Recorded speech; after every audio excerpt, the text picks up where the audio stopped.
Sabi ni sa daw dito, tayo na kasi ba't puro na lang libre? Bakit di nyo na lang ibalik yan sa mga taxpayer or wag nyo na kami i-tax ng malaki? Binubuhay nyo lang lalo yung mga batugan sa Pinas. Ito kasi yung problema ng mga Pilipino.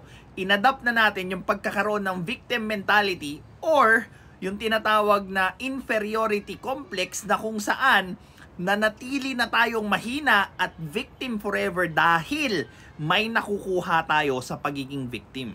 Tinutulungan ka, may ayuda ka, kinakaawaan ka, 'di ba? May nag-aalaga sa iyo. So, imbis na umalis na sila doon sa mindset ng pagiging mahina at gumawa sila ng paraan para mag-improve yung mga sarili nila, ang ginawa nila, forever na lang sila naging mahina. Maraming Pilipino yung nagsasabi na gusto naming umulad yung bayan namin, katulad ng Singapore. Ito yung sinabi ni Lee Kuan Yew about that kind of problem. 唔通乞口奶路，唔通進步。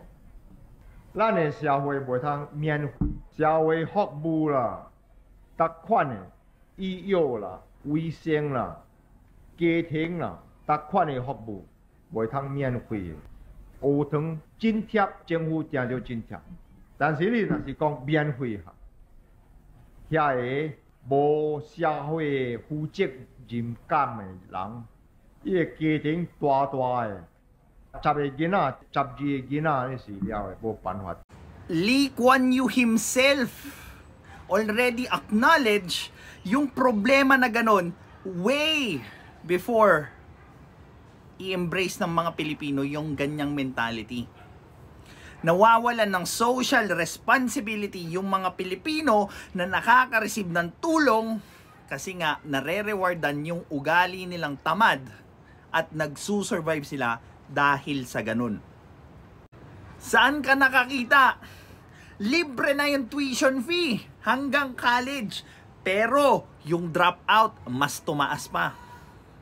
Ngayon, ang hinihiling nila kailangan namin ng almusal, kailangan ng free gamit, lahat na lang nilibre. Pero yung trend, 'di ba? As dumadami yung libre na binibigay ng gobyerno, mas nagiging productive ba yung mga Pilipino? No. Mas namimihasa sila kasi nga ini-embrace nila or niyayakap nila yung pagkakaroon ng victim mentality at yung inferiority complex kasi alam nila pwede nilang gamitin yung victim card para mag-survive doon sa ganong estado nila sa buhay. Now, we should encourage people to be the better version of themselves because hindi forever na pwedeng tulungan ng mga middle class hanggang pataas yung mga mahihirap, lalo na mas dumadami pa sila kesa doon sa nabanggit kong dalawang class. Hindi pwedeng manatiling mahirap yung mahihirap dahil lang sa ganong klaseng mindset at lalo na dahil sa ini-encourage natin sila sa pagbibigay ng senseless na ayuda at sa kung ano-ano pang libre, kaya hindi na sila umalis doon sa ganong mindset. Well, this is Pinoy Extreme. Have a good day.